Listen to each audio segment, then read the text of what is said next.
there are only two this evening, I understand. So the two panelists are Dr. Anup Burman, who is Director of Medical Education and former head of the department at Medical College Hospital, Guwahati, in the Department of Nephrology. Professor Anup is one of our eminent panelists. And Dr. Shyam Bihari Bansal, who is a director at Medanta, the Nephrology Kidney Neurology Institute at Medanta. I understand that Dr. Himanshu was not able to join us. There will be a panel discussion. I understand Dr. Himanshu was not able to join us. So the questions that we have planned for Dr. Himanshu, one of the questions I propose to ask Professor Agarwal, and one of the questions I propose to ask Professor Manisha. So that's the way we will go. The two questions which were planned for Dr. Himanshu will be given to the two eminent chairpersons. So, Dr. Anup, sir, the questions for you are on the screen. The first question is, what is the relevance of when we say a low protein diet? When our patients are already slightly on the lower nutritional scale, what is the relevance of a low protein diet in our patients to maintain kidney function? And therefore, sir, what would your advice be? What nutrition advice would we give our patients? Over to you, sir. So, good evening to all my esteemed teachers, and good evening to my post-director today. First of all, I must thanks Professor K.L. Gupta for inviting me as a part of this panel discussion today. So, in this era, my first question is, what is the relevance of low protein diets in a country like India? The diet is a prescription of a balanced diet is a very, very paramount importance in a clinical nephrology practices, and what we are doing by whatever we call it customary or by default, we Indians are basically vegetarian by and large. So and there are ample of evidence that the restriction of protein intake for disease retardations, we know all. But nutritional assessment and monitoring of and interventions are clinical components of course for a patient with a chronic kidney disease. Nutrition plays an important role in the treatment of hypertension, diabetes, chronic kidney disease, and lipid abnormalities, etc. And as the GFR deteriorates, so there is a retention of nitrogenous waste products. This is simply repetition of these things. So so we have to restrict the protein intake. So this is one of the important reasons we must protein intake. So we go by the KDOP guidelines. What is suggested that it should be protein intake should be 0.6 to 1.75 grams per kg body weight, and in this CKD stage 1 to 4. And when it reaches the CKD 5 and D on dialysis or on RRT, 1.2 grams per kg body weight. And low protein diet, as you know, there is ample of evidence. It can deter the disease progression, as high protein diet can cause increased interglomerular pressures, and also there's increased hyperfiltration of the glomerula, which can eventually may lead to further damage of the kidney glomerular structures, leading to chronic kidney disease or to aggravate the existing chronic kidney disease.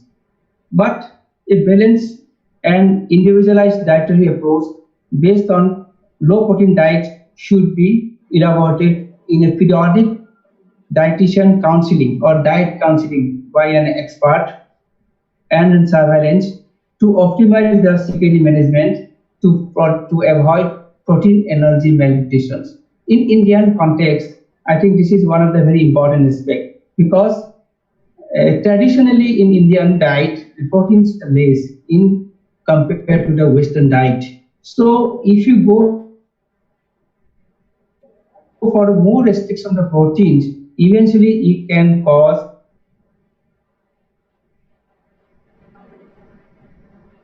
it can lead to a protein acidosis. He or she may not be a a healthy recipient for a transplantation. So the protein restriction, although it is required, but it should be always a balance. So my opinion that in Indian context, already we are taking a look, not much protein in compared to the Western. So the protein restriction should be very, very careful about. While you advise for a protein restriction, it should be very, very obvious. And always it should be, a dietitian should always counsel the patients for their protein intake. So, and that's all about my opinion. But about the low protein diet, if you look at the US study, the low protein diet is a means of slowing of security progression is not largely prescribed in very clinical practice in US. That means they have never introduced the low protein diet in their diet. One main obstacle to implementation of low protein diet is a big gap in the protein intake between the amount of commendation and from the guideline and what is actually consumed. So this is one of the very important aspects while prescribing a diet.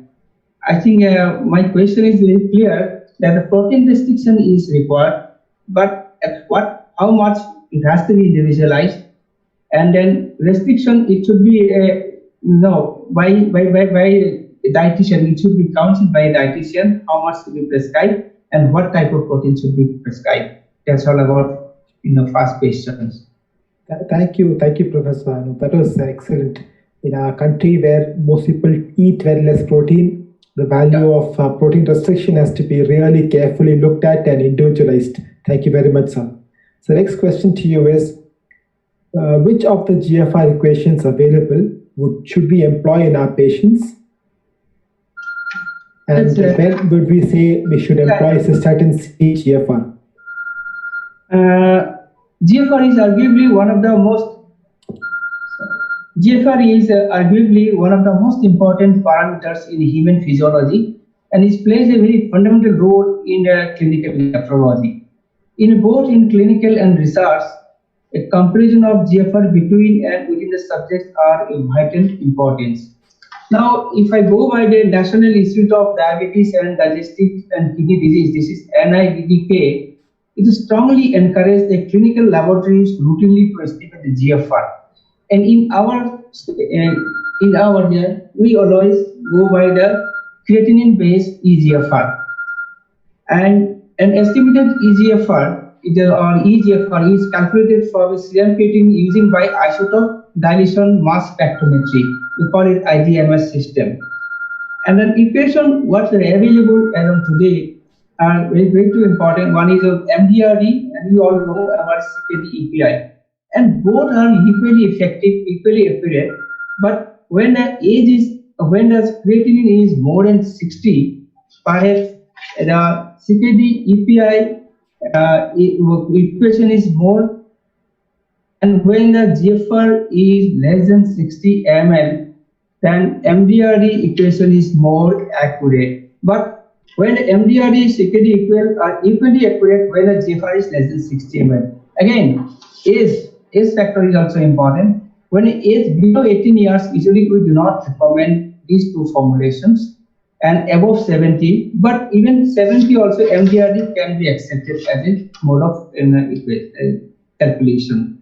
But for the children or for below the age, we always go by the bedside Stewart's equation, which is commonly used by the pediatric nephrologists. And one trial on a direct comparison, MDRD and CKD EPI, these equations are superior to our that is a classical, that is CNG formulation. So nowadays we do not go by the CNG formulation. Either we go by the MDRD or CKD EPI. So these are the common equations what we use in our clinical practices, and these are mostly the creatinine based. But these creatinine based may not be accurate in certain clinical situations, like when in a pregnant woman, in a patient with a very serious comorbid conditions, when a patient is a hospitalized patient with a impaired renal functions, patient is an amputee, or patient is a paraplegic, or patient is a hefty body mass or very obese, and patient with a very wasting disease, a muscle wasting disease, or severely malnourished, In those circumstances, perhaps creatinine-based EGFR may not be accurate. In those circumstances, probably the cystatin-based EGFR is accurate. That's all about. If you have any other questions, please ask. Or my answer. If I am not complete my answer, kindly my other members can, complete my answer, please. I have a very practical question to ask you, sir. When we have what is the relevance of the GFR in the equations? I have a question of an example on the screen. A 60-year-old lady with a height. Yeah, please go ahead. Please. I'm not audible.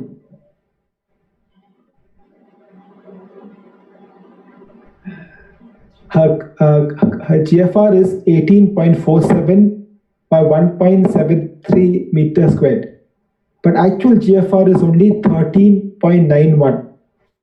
So when we have a discrepancy of actual GFR versus the GFR by 1.73 meters squared, because we have people who are not very well built. Our body surface area is not 1.73 meters squared. What are the practical implications of this conundrum when we face our patients? To this way, I think this example what you have given, and the practical implication in this, I think it's based on not exactly the body surface area. It should be with the total body water. What the literature says that this estimation of GFR in terms of what we are doing is a 1.73 square meter body surface area. Rather, it should have been the total body water or total extracellular fluid volume. That will give us an accurate estimation of GFR, in my opinion, probably, if I am not wrong. Do you have any opinions, or any other ST members can explain better way? My point was, in one level, the person is CKD stage 5, the other one is stage 4. How alarmed should we be when we see these values? Yes, I get a pardon, please. Any other questions, sir? When the GFR is calculated for the sake of putting into stages of GFR, she is actually stage 4. But when we look at the actual GFR, the GFR is only 13.91. At this point, should we tell the patient, because of the size of the body habitus, the GFR is actually lower than compared to a Western person, and therefore it may progress more? We don't have any evidence. What do you think, sir? I probably will not be able to answer you this question little bit. Can you please explain, because I'm not getting actually the question here. It's not very clear to me, your question. Please. Dr. Santosh. Yeah, so please, sir, please, can you please answer to this question a little? No, actually the point is that I will say I will not bother whether it is 18 ml or 13 ml. These numbers are actually more for the research point of view, but for an individual patient care, other than the numbers, what actually problem patient clinically is having is much more important than just a difference of 3 or 4 ml GFR, whether it is estimated from a different equation. So many times it is better not to label patient in front of a patient that you are stage 4 or 5, because really it creates so much problem in say in patient who are not psychologically very stable. For them, saying stage 5 is really detrimental in their day-to-day life, while in true sense it doesn't matter too much of a difference, neither in terms of a management nor in terms of a deciding whether person should be taken for the renal replacement therapy. I think that what Santosh is, if Santosh want to add anything else. No, sir. I was just saying a similar thing, that rather than the value, the clinical situation, we must look at and use it only for labeling, for classification alone. Thank you very much, sir. I think go on to the next set of questions. Please. Next set of questions for Dr. Shyam Bihari Bansal. Shyamji, are you on? Yes, yes, I am on. Yeah. So the two questions on your screen, they actually kind of a composite set of questions. In our day-to-day practice, what would we say? What is the impact of these congenital anomalies of Charcot or Charcot? And when do you think that we should screen them? We have screened for them. We would not be able to screen every situation. So when would you have a early, a preponderance for screening? Santosh, so I'm not the right person for these answering these questions, because I am not a pediatric nephrology, and pediatric nephrologists are usually they are dealing with these problems on day-to-day basis, because we usually see patients who are more than 16 or 18 years of age. So I can't really comment about the people who present early. But if you see in adults less than 25 years of age, about 20% to 25% of patients have CKD of unknown origin. And in these patients, many of them have steroid and nephrotic syndrome and other abnormalities. So in these patients, you can probably go ahead for the genetic testing of these patients to know. And for these patients, as pointed out by Dr. Vasudevan, that you can do, because many of these are actually autosomal recessive disorders, except for the polycystic kidney disease, which are autosomal polycystic kidney disease. So in these patients, you can probably go for maybe clinical exome sequencing, or sometime you can go with whole exome sequencing also. But then again, the problem with whole exome sequencing is that you detect many of the abnormality or genetic abnormality which are of unknown significance.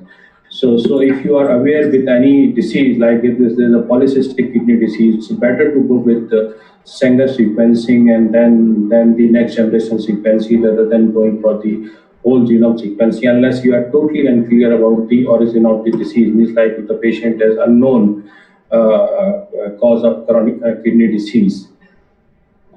Obviously, impact of the congenital abnormalities, like if the abnormalities are like if somebody has renal agenesis or hypogenesis or vesicular reflex, the impact is there, and then later on these patients are prone to develop CKD and end-stage kidney disease.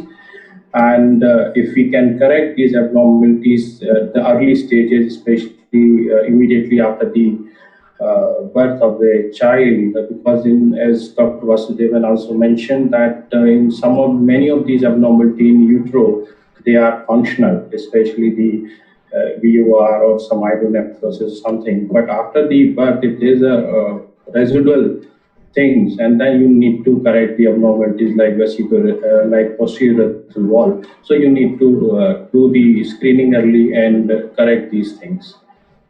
And for screening, as I already mentioned, that we screen with these patients with various genetic testing, and depending on these the result, we can then classify the patients. Thank you. I think that's a fair enough statement, that we have an index of suspicion, look for them, try to rectify them, and in certain circumstances, like we heard in the elegant lecture, we do screening. Thank you very much. In the next set of questions, can the screen change, please? Yeah, next set of questions are from the basis of Professor Amit's lecture regarding the HIF inhibitors for anemia management. So the first question to Dr. Sanjay and the second question to Dr. Manisha. The first one is, what is the most exciting part of using the HIF inhibitors for anemia management, and what are the gray areas that we still need a lot of clarity on? Dr. Sanjay Agrawal. Santosh, at the outset, I must say that I haven't used these drug, neither is not available in market, and I was not also part of the trial which was being conducted. But the most fascinating thing is that these drugs are oral. So that is the best part, that all those logistic issue of keeping the injectable EPO in a cold chain and giving injection 2 or 3 times in a week, particularly for a pre-dialysis patient who is not coming for the dialysis in the hospital setting, cost of the nursing who gives the injection, all those factors will be taken care of. And another thing is that the target hemoglobin and the complexity of the cardiovascular and the stroke complication related to higher target of hemoglobin, we are still not very sure whether it is the hemoglobin level itself or it is the erythropoietin resistance and the higher use of erythropoietin which is actually responsible for these side effects. So once we will shift to the oral drugs, then all those side effects we expect are going to be negligible or maybe taken care of. But simultaneously, these drugs, we don't have a long-term safety profile is still known. Even in the trials also, the toxicity of hepatotoxicity and pulmonary hypertension and these things are already there. So once these are passed in phase 3 trial and comes into the marketing and clinical use, then the long-term side effect will be known, and that will be important because these are the type of the drug which needs to be used for a long period. So that is still we have to wait and see what is the long-term safety profile. I think these two are the advantages and is still clarity which is needed on these drugs.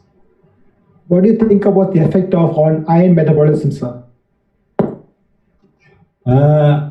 Although this claim that iron metabolism is better maintained with hypoxia and this will better as compared to injectable erythropoietin, I think we need little more larger sample size and more studies and long-term studies to know much more clarity. Thank you, sir. I just want to add one more point which is unrelated to the question but related to Dr. Amit's talk. There is iron with the name of ferric oxyhydroxide, and that is recommended, as the company is recommending, to be used in a dialysis patient, hemodialysis patient only, because that iron is to be mixed with the dialysate fluid. And the initial studies has shown that the iron toxicity by injectable iron and those things will be almost nil in this iron preparation, which is still under trial, and it was submitted to the Controller of India recently for doing the trial in the country for marketing purposes. So that if it really comes, that will be little different as compared to the iron being used as of now. Santosh, can I make a point about this, some gray areas about this HIF? Because the main concern about the use of these agents is because they act at various actually receptors in many parts of the body. And one of the concern is they stimulate VGEF. And that's why they can promote the proliferations. So it is to be cautiously used in a patient with diabetic retinopathy and the patient with cystic diseases, because they can actually increase the theoretical risk of increase the growth of the cyst. Another important factor, the tumors which have actually these receptors there, and these tumors, there is a theoretical risk of progression, although it has not been proven, but there is some concern in terms of use of these agents, and so that is still some of the gray area which require clarity in these patients. Thank you, Shyamji. Manisha ma'am, question for you. If we were to have HIF inhibitors available now, which group of patients would you recommend using it? Should you give the patient the autonomy to choose the ESAs which we are using all these years, or should we prescribe these drugs by ourselves knowing its benefit, or should we tell the patient the side effects, potential side effects, and allow them to choose? What's your take on it, ma'am? So that's a very interesting question, what you've put, Dr. Santosh. So these inhibitors are now in clinical use in Japan, but not in India. Japan and China, I think. And in India, we had the opportunity to work with these molecules.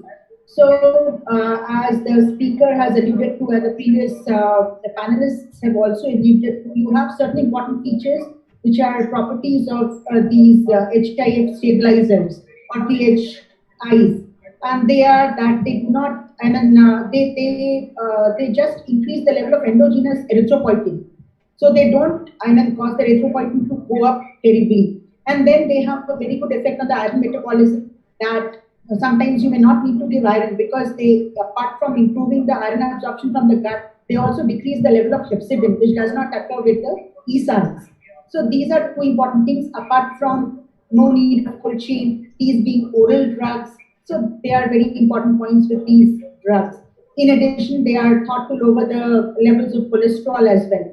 But we have to remember that every good thing comes with a bad point to it, and this has been alluded to, because increased levels of VEGF is a major problem. And then you have tumors, you have to be careful about proliferative retinopathy, you have to be careful about patients with polycystic kidney disease. So the polycystic kidney disease were not excluded from these trials, but there was a point of special mention and special follow-up of these patients, even in the trials which were done in India. In addition, the patients with proliferative retinopathy,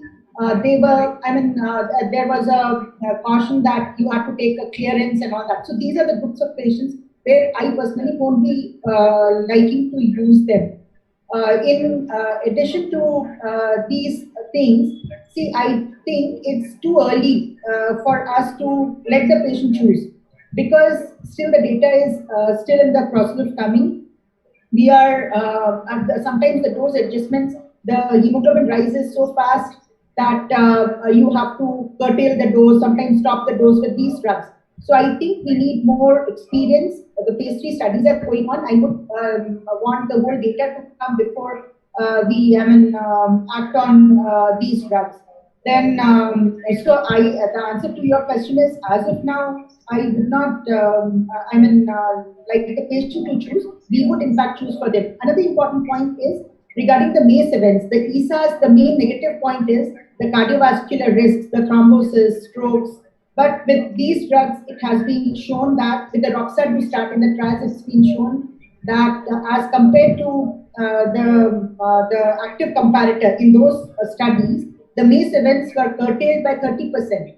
So that's what was shown. So maybe those patients who are at high risk for MACE events, high risk for access thrombosis, those who have severe hypertension, or those who do not respond to ESA, or the hyper-responsive to ESA is there, maybe those patients, the doctor would like to, choose these drugs. They have been shown to be safe in insulin dialysis patients as well as in stable dialysis patients. That's what the data has shown so far. But as of now, all good things, I think we need more experience. I won't be confident letting the patient choose as of now on their own.